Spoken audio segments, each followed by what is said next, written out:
Bonjour à tous. Nous allons maintenant parler des lésions méniscales pédiatriques. Il est très important de différencier d'une part les anomalies congénitales. La plus importante, c'est le ménisque latéral discoïde, des ménisques traumatiques. Et au sein de ceux-ci, on distingue les formes sur genou stable et les formes sur un genou dont le ligament croisé antérieur a été rompu. Alors en commençant par le discoïde qui est typiquement pédiatrique, la description est ancienne, l'incidence est très variable en fonction de la localisation, elle est très importante notamment en Asie du Sud-Est, elle peut dépasser 20% dans certaines populations. Chez nous, c'est plutôt de l'ordre de 2% des individus. L'origine a été débattue. Aujourd'hui, il est clair que à aucun moment de l'embryogénèse, le ménisque n'est normalement discoïde.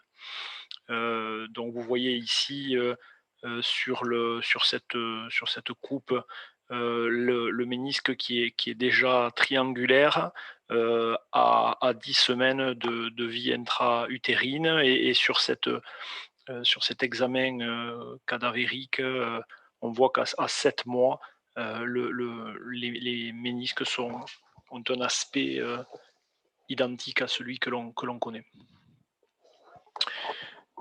Donc, historiquement, les trois formes ont été décrites par Watanabe. C'est la forme complète. Vous voyez un ménisque qui est complètement recouvrant. Incomplète, c'est le type 2. Et le type 3 de Vriesberg, c'est un défaut d'attache postérieure du ménisque sur le tibia. La seule attache postérieure étant représentée justement par le ligament de Vriesberg. Donc il va y avoir un claquement qui est produit par la traction en arrière lors des mouvements d'extension.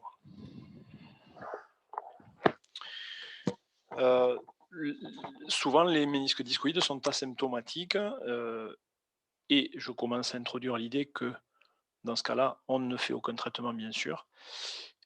Lorsqu'il y a des symptômes, ça peut être la douleur, le claquement, c'est le classique snapping knee, et les limitations de la mobilité. Nous allons y revenir avec soit une limitation de flexion, soit une limitation de l'extension. La radiographie, je l'ai mis en grisé parce qu'aujourd'hui, ces finesses ne sont pas forcément utiles en pratique quotidienne, mais il a été décrit un espace articulaire augmenté en latéral et un aspect un peu carré du condyle fémoral latéral. Mais c'est surtout l'IRM qui est importante, avec des critères diagnostiques qui sont maintenant très précis, des critères d'épaisseur, des critères de surface. Et dans certains cas, ça peut avoir un intérêt pour la planification opératoire. Alors c'est difficile à dire sur ce cliché, cette coupe coronale. Par contre, ici, on voit très bien que le ménisque est luxé en arrière. Donc pour ce patient-là, on sait qu'il faudra manifestement faire une réinsertion antérieure. On sait que le ménisque discoïde a un risque particulier d'être blessé, d'être le siège de lésion, bien sûr parce qu'il est trop encombrant, mais aussi parce que son architecture est mauvaise, les fibres collagènes ne sont pas bien orientées comme sur un ménisque normal. Alors le type de blessure, il a été montré qu'il était plutôt vers des lésions horizontales pour les ménisques complets, discoïdes complets, et plutôt vers des lésions plus complexes et radiaires sur les types 2. Il est à noter que on a une incidence beaucoup plus importante de discoïdes sur les ostéochondrites latérales, du condyle fémoral latéral. Donc souvent, ces deux entités sont associées. C'est rare de trouver une ostéochondrite disséquante sans ménisque discoïde. Le traitement, il faut garder en tête, et ça quel que soit le ménisque, hein, qu'il soit congénital ou traumatique, qu'il faut conserver le tissu méniscal. Ce n'est pas nouveau, mais c'est toujours important de le rappeler. Alors, patient asymptomatique, il n'y a pas d'indication thérapeutique. En cas de symptômes, le traitement est aujourd'hui clairement arthroscopique. La stratégie qui a été introduite par Anne, c'est tout d'abord de redonner une forme normale au ménisque. Ça, c'est une méniscoplastie, ça a été appelé saucerisation par les Américains. Alors, c'est représenté sur le schéma en grisé ici. Donc, on redécoupe pour obtenir une forme normale et ensuite, on teste et on va réparer, si nécessaire, la périphérie en avant, en arrière, sur le ménisque, sur le segment moyen. Alors, les différents types, aujourd'hui, on utilise donc la classification de Hahn. C'est une classification qui est arthroscopique. On distingue 3 types. Le type A, c'est une désinsertion, vous le voyez, qui est antérieure. Le type B, c'est une désinsertion postérieure, dont le ménisque va tendance à se luxer en avant. Et le type C, c'est ce qu'on appelle le type postéro-latéral. On va avoir le tissu méniscal qui est luxé dans l'échancrure intercondylienne. Donc, on commence par le type avec luxation dans l'échancrure, c'est ce qu'on appelle le MCA. On voit ici la désinsertion qui est très périphérique en avant. Et donc, on va rechercher en arthroscopie cette désinsertion. On peut même, vous allez le voir, tester la cinétique du genou et constater de visu la luxation postérieure. Donc ici, on a le type avec luxation soit en avant, soit dans l'échancrure, c'est-à-dire que le ménisque discoïde est désinséré en périphérie, en arrière, ou vous le voyez autour du poplité ici, à la manière d'une anse de saut. Et donc là forcément, on va chercher et réparer une lésion postérieure. Dans le cas du type C, c'est une désinsertion ménisco-capsulaire, alors que vous l'avez vu, dans le type postéro-latéral corner, il reste du tissu méniscal en avant du poplité. Alors, les techniques de réparation utilisent bien entendu les différents implants ou les différentes techniques que l'on connaît de l'adulte. Nous avions avec Loïc Geffroy décrit les particularités pédiatriques dans ce livre de l'ESCA sur la chirurgie méniscale. Les différentes techniques font partie de l'arsenal. Donc vous voyez ici, pour le segment antérieur et moyen, c'est le domaine de la suture out-in, par exemple avec le méniscus Mender, en tout cas avec des aiguilles relais. Ensuite, pour le segment là aussi moyen, mais aussi postérieur, on privilégie des sutures all-inside, par exemple le Fast Fix ou plus récemment le Jugger Stitch de chez Zimmer. Alors, on voit maintenant les différentes étapes ou les différentes techniques. Ici, on voit l'inspection, on voit que c'est un type 2 de Watanabe, il est incomplet, on le teste et on voit très bien qu'il vient se luxer en avant.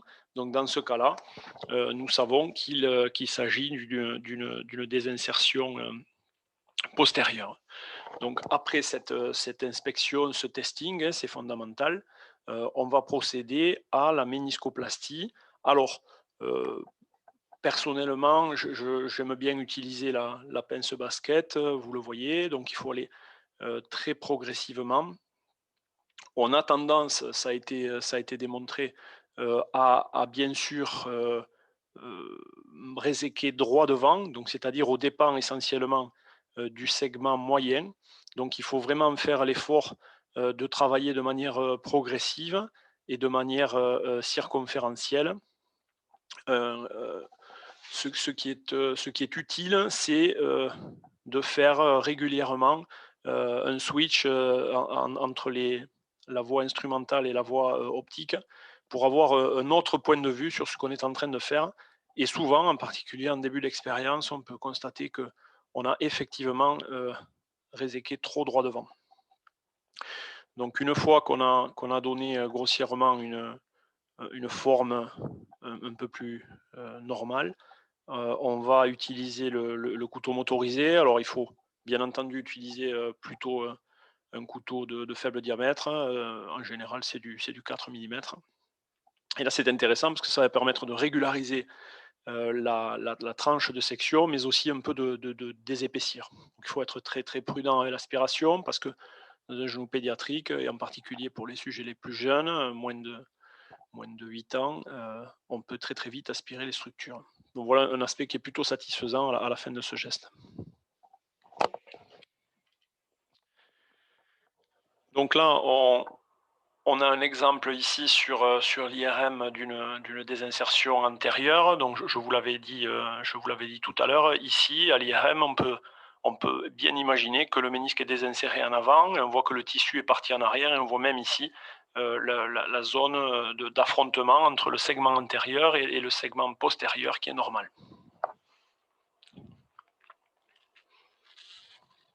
Donc on voit sur cette coupe-là, tout ce que nous dit cette coupe coronale, ben, c'est que c'est bien un discoïde, mais là c'est très difficile de préciser de quel type il s'agit. C'est sur la coupe sagittale qu'on va avoir plus d'informations. Alors le même patient, maintenant en vidéo. Donc là, on voit le fameux testing, et clac, on voit très bien que le segment antérieur part en arrière en extension et qu'en flexion, hop, il repasse en avant. Donc ça, ce patient-là, il se plaindra d'une limitation de l'extension. Il faut savoir le rechercher à l'examen clinique. L'idéal, c'est dans ce cas-là, de mettre le patient en décubitus ventral, et c'est là que va apparaître une différence de hauteur des talons sur la table qui va signer la présence d'un obstacle à l'extension complète.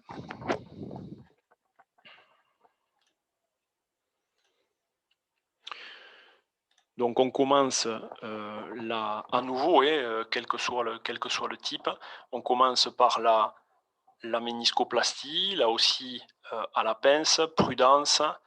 Il faut procéder de manière très, très graduelle, ne pas manger trop droit devant. On n'hésite pas à utiliser le shaver, en particulier pour le segment antérieur. Vous voyez, c'est très pratique, ça évite d'avoir recours aux pinces basket à 90 degrés qui sont souvent plus difficiles à manipuler. On n'oublie pas d'enlever tous les débris, bien sûr.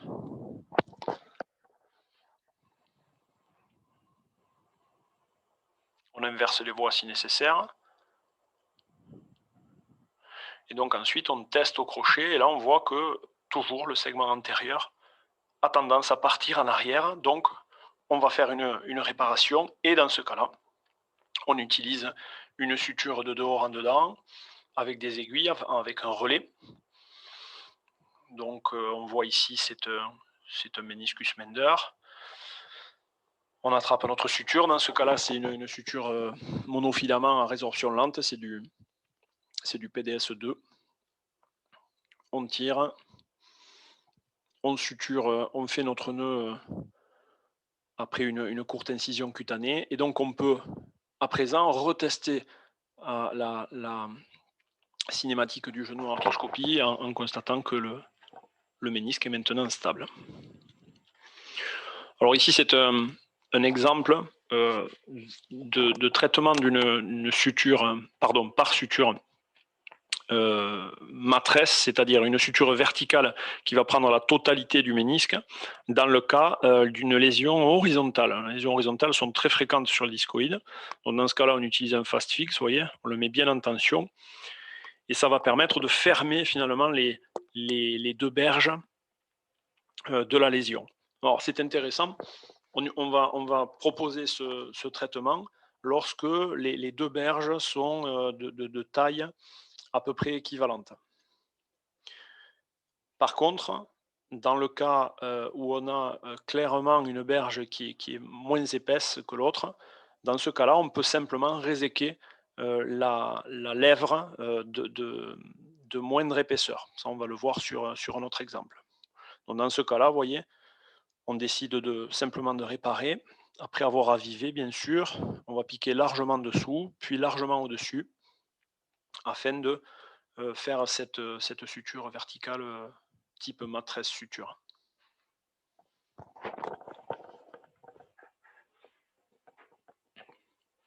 Alors attention, sur un ménisque latéral et une suture postérieure, il faut bien régler sa canule de profondeur parce qu'on est extrêmement près de l'artère poplitée.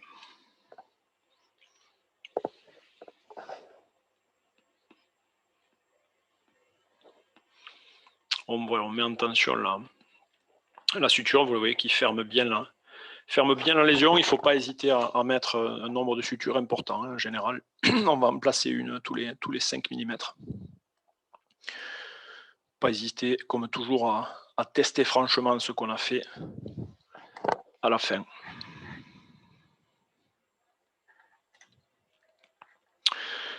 Alors, dans certains cas, et tant mieux parce que ça simplifie la procédure, on peut traiter le patient simplement par une méniscoplastie. Donc dans ce cas-là, on teste, vous voyez, on explore, on voit que dans ce cas, c'est un ménisque complet, c'est un type 1 de Watanabe. Il n'y a pas, vous voyez, la fameuse lésion postéro-latérale cornaire, le ménisque est toujours parfaitement inséré.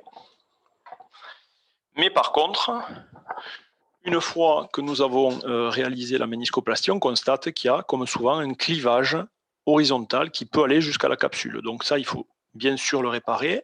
Ou, dans ce cas-là, comme la berge inférieure, la berge tibiale, est vraiment de moindre importance, on décide de la sacrifier et de simplement la réséquer en combinant, là aussi, la pince basket, puis le couteau motorisé, pour aller bien réséquer la lèvre tibiale jusqu'à la périphérie.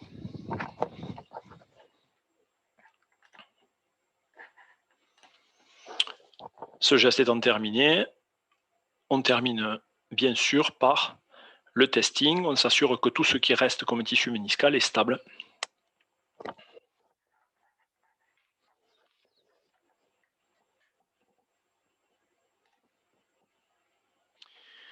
On passe maintenant au ménisque traumatique. À propos du travail qui date maintenant, mais qui est toujours intéressant en termes d'épidémiologie, du symposium SOFCODE 2006. Nous avions démembré dans ce travail prospectif 60 lésions méniscales. Vous le voyez, un âge moyen de 14 ans et demi. Une majorité de lésions associées à la pratique du sport en club. Moins de la moitié, ça c'est une particularité pédiatrique, associée à une rupture du LCA. Donc vous voyez, il y a quand même une petite majorité, 55% de lésions, qui est associée à un genou stable. Et vous le voyez, un délai entre la lésion ou le début des symptômes et la chirurgie qui est proche d'un an. Et ça, c'est quelque chose qui est assez pénalisant et on essaie de les diagnostiquer, traiter plus vite. Les symptômes, rien de très original, la douleur ou les sensations de blocage dans 9 cas sur 10. Alors l'examen clinique, on recherche bien sûr un épanchement intra-articulaire, je vous l'ai dit, une limitation des mobilités, et c'est ainsi en décubitus ventral que l'on va pouvoir mettre en évidence une différence de hauteur des talons qui peut être encore plus sensibilisée en appuyant avec l'index sur le talon de manière concomitante pour rechercher des fois une différence de quelques degrés seulement. Les tests, McMurray essentiellement, les autres tests, Thessaly appelés, ne me semblent pas très intéressants en pratique quotidienne.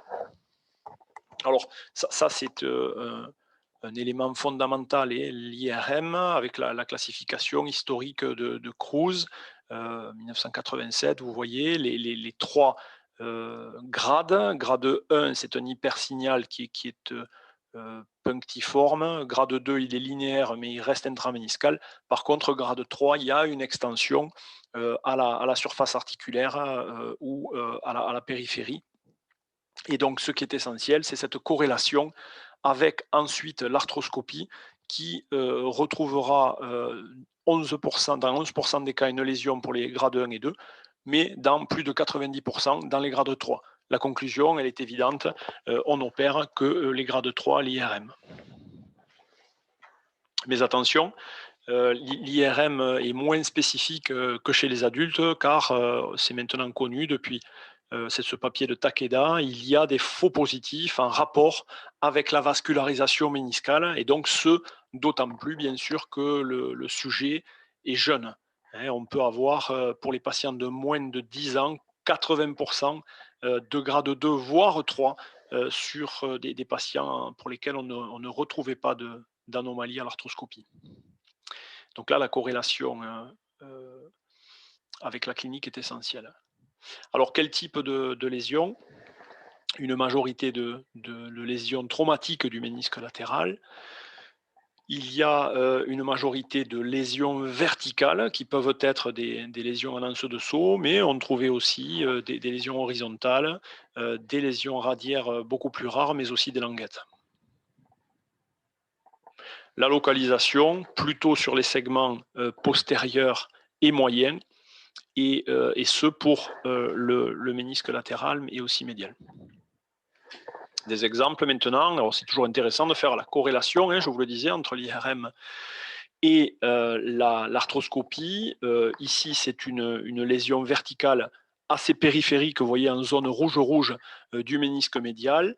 Et on voit chez un sujet jeune, puisqu'il n'avait que 11 ans au moment de l'IRM et de la chirurgie, on voit l'hypersignal, le grade 3, dont on peut supposer qu'il est vertical, c'est confirmé à l'arthroscopie. On voit ce piqueté hémorragique sur une lésion qui est très récente, qui suggère bien évidemment un potentiel de cicatrisation très important. Pour autant, il ne faut pas oublier de faire un avivement systématique à la râpe, au shaver ou à l'aiguille.